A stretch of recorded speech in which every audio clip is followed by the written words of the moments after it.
are colonizers. Yes, we are. I got to be honest about it. We really are. And I know white people right now are saying, I'm not a colonizer. Oh, you hurt my feelings. Well, you are. Probably in your mindset, in your ideology, you probably do have the mentality of a colonizer, because most white people do, and I'll tell you why. 500 years ago, our colonizing culture, white European culture, was born, and we set out to steal things, resources, and that were not ours. We colonized, we enslaved all over the world. We enslaved Africans. We tried to dehumanize them and tell them, manipulate them, and gaslight them by telling them that they are not equal to us, that they are as an animal, and that the only real human are white people. Oh, I don't see color. Oh, it's a black man's fault that he's in the position. Well, what about black on black crime? I mean, it goes on and on and on. You know, I mean, I could sit here all day and give you examples. All lives matter. I mean, it just goes on all day. Black people ask for justice. White people find a way to try to obscure it, to try to take away from it, to try to demean it. We are colonizers. And I say that based on our behavior, collectively as white people. And until we stop being gaslighters and colonizers, white people are on a path of self-destruction. White supremacy, the lies of white supremacy, colonizing mentality has never brought the white man happiness, and it never will. It's toxic, dysfunctional, and self-defeating, and it's not helping us. And now there's all this white rage, because when the abuser loses control, he gets angry. And then Trump was born because we had a black president, and he was perfect because he was racist. And that's what white America wanted, because they're angry, because they felt like they were losing control. As colonizers have to have control, and we had a black president, and everybody just shit all over themselves. White people just freak the fuck out. Oh my God, we're losing control. We have a black president. He's going to oppress us and enslave us. God knows we're going to be whipped and lynched. This is literally, I think, some of the thoughts, the subconscious. I'm exaggerating, but in a way it's true. The greatest fear of the colonizer is all that evil, vile shit that we did will be done up unto them, us. And that's why there's so much white rage. The numbers are changing. Pretty soon, white people will not be the majority. The abuser loses control. So what do? We continue gaslighting. We continue with white rage. White domestic terrorism on the rise, the greatest threat in America. White people are enraged because they can no longer control their victims, black and brown people, the way that they want to. They're losing some of their power, some of their positions, some of their privilege. They feel threatened. So here we are, in a state of crazy, utter chaos. That's why I say the lies of white supremacy is our destruction.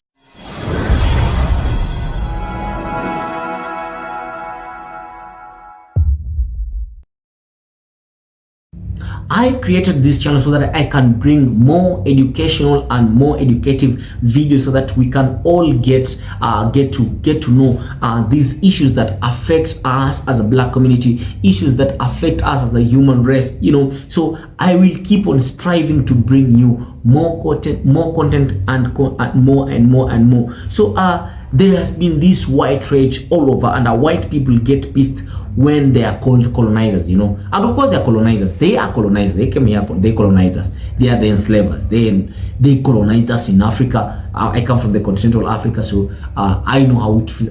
Even today we feel the impact of colonialism. We feel the impact of slavery, you know. Their meanness led to, of course, their meanness led to this anti-blackness, because they moved all over the world, all right? They came to Africa, oppressing people, degrading people in their own land, stealing their resources, you know, mistreating them. And when they are reminded of this, white people are always angry and are on fire. They're just on rampage, you know. So on the other hand, blacks are just calm, because if we have, you know, it is 500 years right now. like for my country, Kenya got independence just the other day. We are 61 years, so just the other day we got independence from this colonizer, you know. So all these years we've been calm. If we wanted to retaliate, we would have retaliated, but we are always calm. So there are some videos where we see there's some reason where you see white people getting pissed because blacks are shush. So guys, let us watch this video. I'll be back with further commentary, but before that, kindly, if you're new to this channel, consider subscribing. Take me to 1,000 subscribers, and of course I'll be more than happy. Like this video, share this video, don't forget to leave a comment. I'll be back. Joe Biden's running for a second term. I know he's old, but he's better than Trump. I'll be voting for him. Yeah, me too. Wish we had a better option though. Yeah, well, at least it's not Trump. We gotta pick the lesser of two evils. Yeah, I guess so. A few months later. Oh my God. Joe Biden stepped down, and now Vice President Kamala Harris is running for office. I don't know why you're excited, Nick. Kamala Harris is pro-Israel. She's a genocidal maniac. We're going to call her Genocide Harris. Wait a minute. Vice President Harris hasn't changed any policies or thought processes than Biden when it comes to Israel and Palestine. She would be way better for black people. She has a history of trying to make law enforcement and just the judicial system more transparent. Trump wants to take away those things and give police more immunity to kill us black people. Like, we're literally going through a slow genocide here as African Americans. I thought that y'all understood that. That's why y'all said we're brothers and sisters. The only real difference is that she's black. Well, now you want to make this a race thing. After we stood up for you during Black Lives Matter, you're going to vote for Genocide Harris? What the fuck are you talking about? Trump is literally going to do way worse in Palestine. You know that, don't you? Oh, I didn't say I was voting for Trump. I just said I wasn't voting for Kamala. Then who are you voting for? I didn't say Trump. And what about us here? As black people, we're going to be affected if Trump wins. Y'all will be affected too, but like, we're going through our own genocide. Don't you care? Like, we even promoted your movement during our movement, which was overshadowed by your movement and everybody else's. Let me just be honest. I'm not voting for it, Nick. Y'all are so blinded by hate. Let me tell you how racism is going to keep the middle class stuck. America has a long, ugly history of people hating black and brown folks, so much so that they're willing to vote against their own survival just to keep their own racist ideologies alive. Time and time again, working class white Americans have been tricked into supporting policies that make them poorer, sicker, and more desperate, all because those in power tell them that they're going to punish black people and immigrants and other marginalized groups. Donald Trump's tax plan is the latest proof of this self-destructive cycle. His policies will hurt 95% of Americans, especially working class white Americans who make up a large percentage of his base, but yet they will still support him. Why? Because his campaign fuels their hate, distracting them from the fact that they too are being robbed. They are so determined to see black people struggle, so obsessed with upholding white supremacy that they will literally vote to make themselves poor if it means keeping the lie alive. Meanwhile, the ultra-rich, who don't care about race at all, just about staying rich and in power, laugh as they continue to collect wealth off the backs of struggling Americans. Trump's tax plan is not just about economics. It's a weapon of mass distraction, designed to use racism as a smokescreen while the rich steal from the poor. This isn't anything new. It's the same trick used throughout history. From the days of slavery, when rich plantation owners convinced poor whites to fight for a system that oppressed them to Jim Crow laws, to today's voter suppression and economic exploitation. The question I have is, when will people wake up? How much suffering will it take for them to see that the real enemy isn't black and brown people? It's the billionaires and the politicians robbing them blind while feeding them lies. This is the truth that racists don't want to admit. The very policies they think will hurt black and brown folks will hurt them first. And when they find out that they've been used as pawns in a game that's designed to keep them struggling, it may be too late. I'm going to step on a bunch of people's feet when I say this. You are not being discriminated against just because you are not centered in the story. I need people to marinate in that, sit with that. You are not being oppressed by other people talking about various histories or focusing on various literature. None of those things are directly harmful to you. The way some folks will literally try to spin it as if talking about, let's take an example, if talking about Black history is harmful to them somehow. They never prove it. They never have any tangible examples of the actual harm of discussing Black history. It's all based upon people's feelings, which if we're basing things upon people's feelings, there's a whole group of Black people who would love to talk about our feelings about things. Our feelings are never considered in these conversations, but the idea that it is oppressive to certain groups of folks to learn Black history is wild. That is somehow harmful and detrimental to these folks to learn actual history, things that have actually happened, as opposed to those things that actually happened, is wild. It shows me that y'all have never truly been oppressed because of your color of your skin.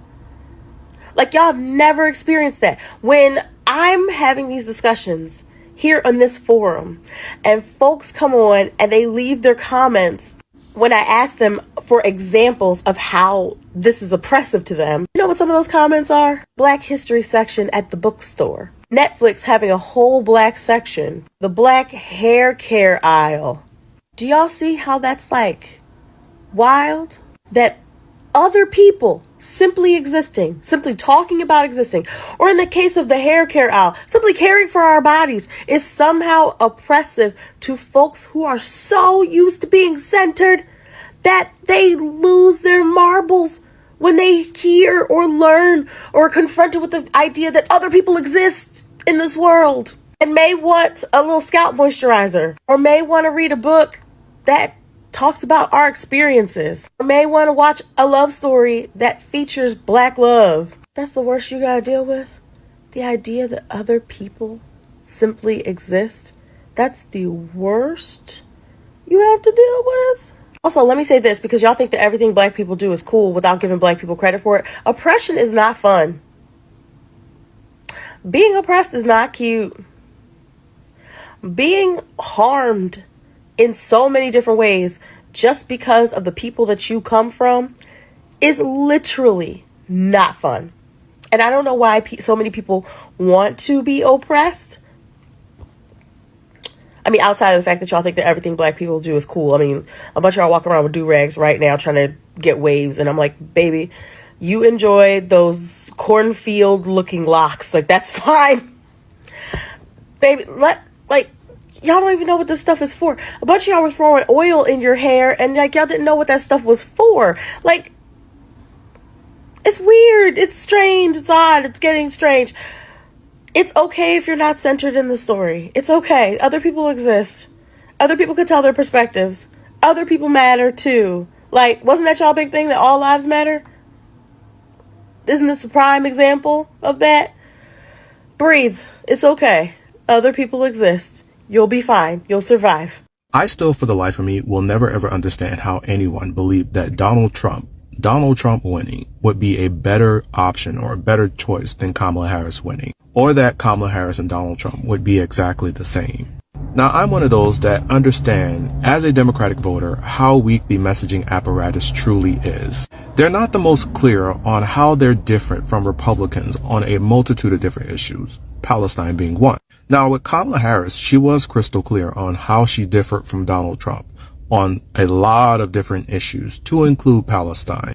But I think the Democratic Party as a whole did a lot of damage to Kamala and her chances in 2024 because they weren't clear. And I know for a lot of people in the Democratic Party, we give a lot of people the benefit of the doubt and believe that because these are adults, that they can find information on their own. I don't personally believe that. I have always believed that the overwhelming majority of voters in this country are illiterate when it comes to politics. So they're not going to know where to look, what to look for.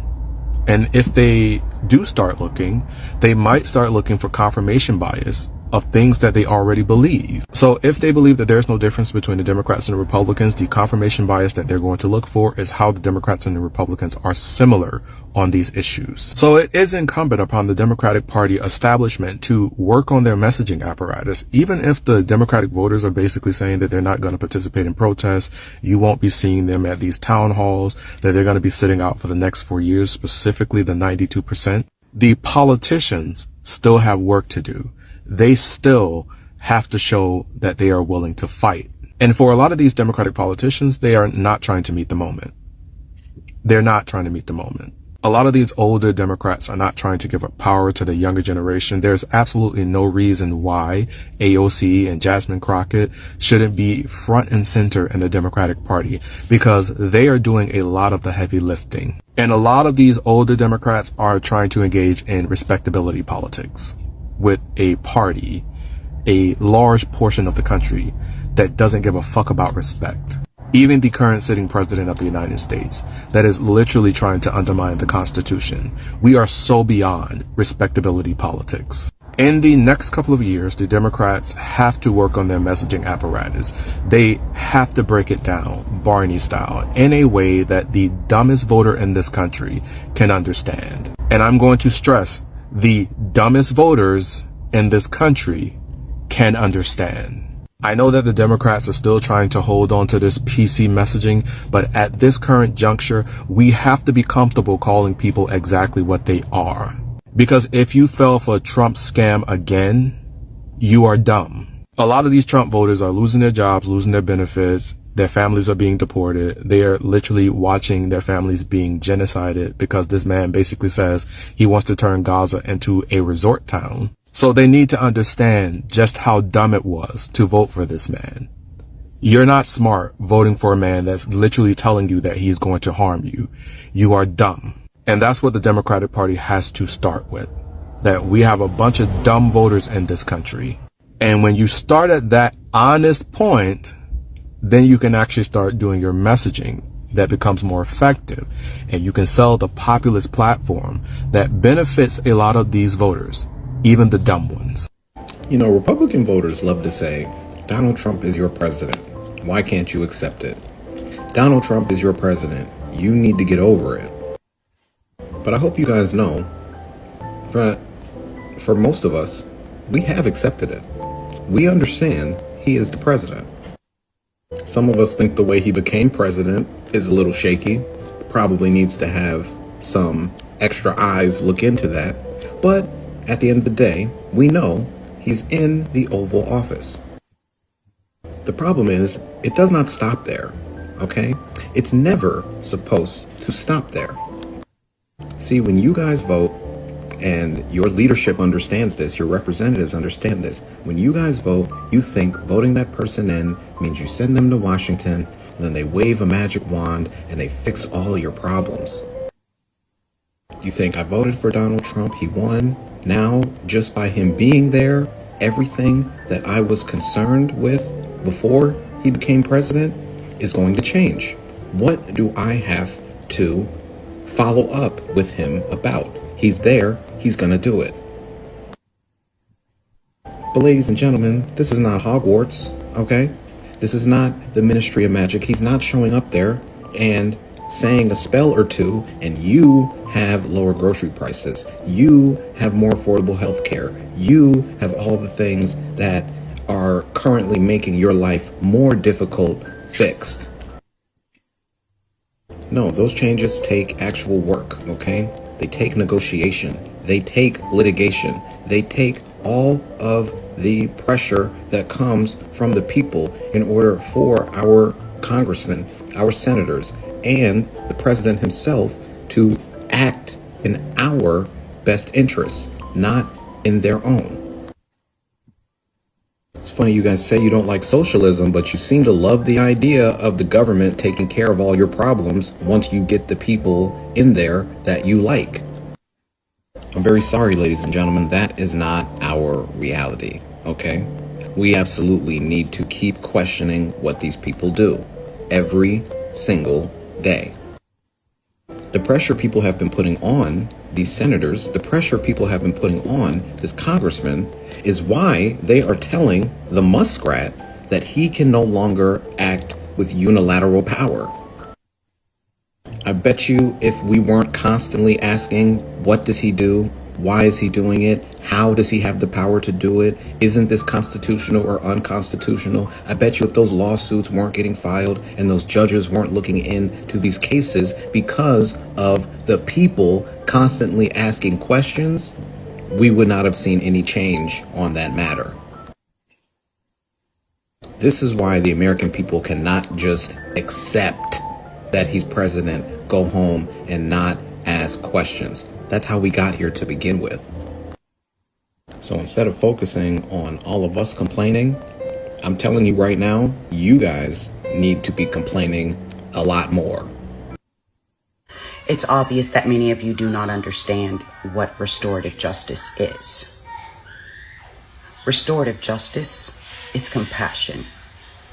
Restorative justice is compassion for the victim first, for community, and it is also compassion for the offender. Restorative justice gives the victims an opportunity to be heard by community, by the offender. It gives victims the opportunity to say, this is what happened to me, this is what you did to me, and this is how it affected my life. Restorative justice gives victims a feeling of safety amongst the masses. It lets them know they are not alone. It validates the harm that has been caused to the victims and reminds victims that they have an entire community that loves and cares for them. Restorative justice is compassion for community because it brings community in to be witnesses, not mediators, but witnesses to a process in which our community restores order and brings the fold back together. Restorative justice is compassion for the community because it shows community that there is accountability here for each and every one of us, whichever side of accountability we stand on, whether we are being held accountable or the offender is being held accountable for the crimes they have committed against us. Restorative justice is compassion for the offender because what is the alternative? Lock them up and throw away the fucking key? Just discard them like they're trash? No. Restorative justice gives Shaheem the opportunity to hear what they've done wrong and come up with a plan with community to not reoffend anyone in community. Restorative justice gives Shaheem the opportunity to right their wrongs and come back home, to not be ostracized, to not be left without a people. And unfortunately, we don't practice restorative justice in our community. We fall back on the white man's idea of justice for black lives, and that is just fucking punitive. In order for restorative justice to happen, Shaheem has got to be willing to come to the table. And these victims of Shaheem's have tried many times to communicate with Shaheem, but Shaheem does not value the lives of their victims. What Shaheem does is offends and then blocks, like the victims never even existed and certainly do not matter. And after Shaheem blocks their victims, then his flying fucking monkeys swarm their victims and makes the situation that much worse. Our community deserves better than that. And none of us are above accountability. I'm not trying to throw Shaheem away, but Shaheem has resisted the call-in one after another, and this has gotten bigger and bigger because the body count of victims continues to grow. And this community has to put a stop to it because Shaheem has a type, and I happen to be Shaheem's type of victim. And if I don't stop it from happening to someone else, I could be next. You could be next. And that fear right there is what destabilizes and disconnects our community.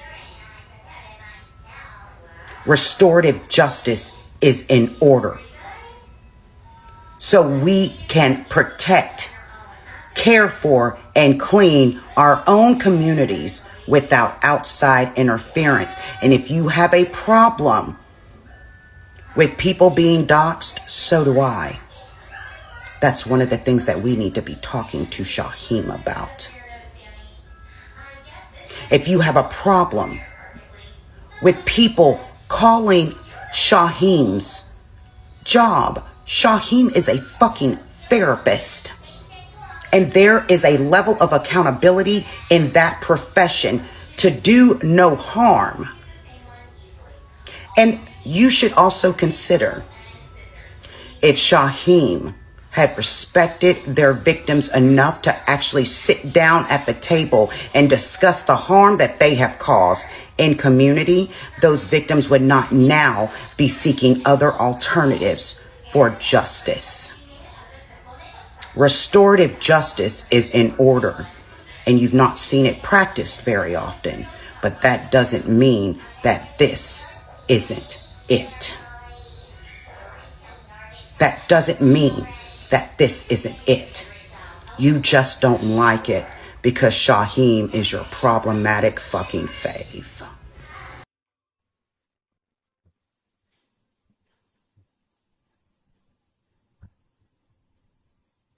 So the billionaires and politicians use poor white people and those in the middle class to make money while lying to them that their problems are with the people of color.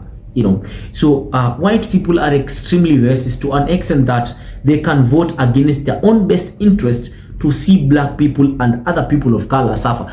So as long as a black person or a Latino is going to suffer, then I'm going to vote for this wrong person that they can suffer.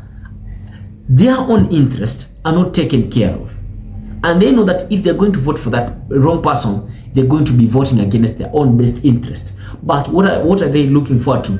They're looking forward to see black people and people of color suffer more so that they can get their ego massaged, right? So it is something fueled by the few politicians and billionaires since the days of slavery in the plantations. White peasants were made to believe or think that black people were their enemies. You know what? These black people came here. They are cultivating your land. They want to build businesses. They are going to surpass you. These people, they deserve less. They are less of human beings. You know. So it is something that it was crafted by these billionaires because the plantation owners, they are peasants, white peasants who didn't own plantations, but there were these billionaires and rich people who own the plantations. So they will, of course, they have the slaves working for them, my brothers and sisters, they're working for them.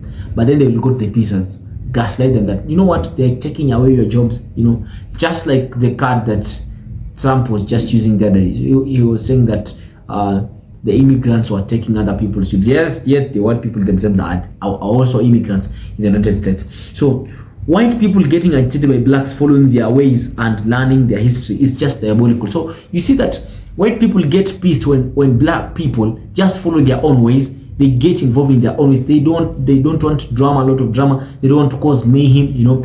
These white people get angry knowing that black people are striving to learn more about themselves, right? Rather than getting engrossed in issues like are being oppressed by the white people, you know, they just don't follow the issues that the white people are putting onto them, and this makes white people angry more because they feel like, you know, you guys don't feel us, you know, you guys, what I have never understood why black people, or rather than why white people get angry or mad when black people just decide to focus on their own issues and problems. So being black is not easy, by the way. Being black is not easy, and it has never been easy. The black community should remain steadfast in maintaining order and make sure that they don't get triggered by these white people. So white people are being raised and complaining that blacks are the ones who are raised, you know. They're getting raised because they think that blacks are raised while they are not raised. So they don't like to see black people calm, you know. Racism has brought about societal destruction in the white community. You know, this is all this white people being raised towards black people. It has brought societal destruction in the white community. For instance, economic decline. Instead, America is now falling off from being a superpower. Political instability, you know, as well as moral decay or moral decadence. You know, the American society has a higher rate of immorality. The political instability, how it has been involving itself in issues that doesn't concern itself, like going into wars with countries like Vietnam, you know, going into wars with Arabian countries, you know, like Iraq and Iran, and something that I believe has brought all this is because the whites have always wanted to stay relevant before the eyes of the black people, as well as dominating them. So this relevance and dominance illusion has led to the fall of the United States. They use a lot of resources on racism at the expense of growing the economy or engage in global growth, matters politics, technology, and economics. So it's high time the system plus white people themselves focus more on change rather than downgrading people of color like me. So I don't know what you think about this, but I feel like white people, or the system that they were put, they should stop being mad at black people rather than use the same energy to do other constructive stuffs. Let us keep the conversation going on in the comments. So I'll expect you to leave a comment, share this message to your brother and sister, because I want each and every one of us to get enlightened, because this is Awaken Africa. Like this video so that it can be suggested to as many people as possible. Subscribe because I need you to become a family and a community. Turn on post notifications. I post new videos every day. I like you to be the first person to watch them daily, right? So guys, it has been my pleasure to be your presenter for today. Bemu from the land of Simba, Continental Africa. Peace out.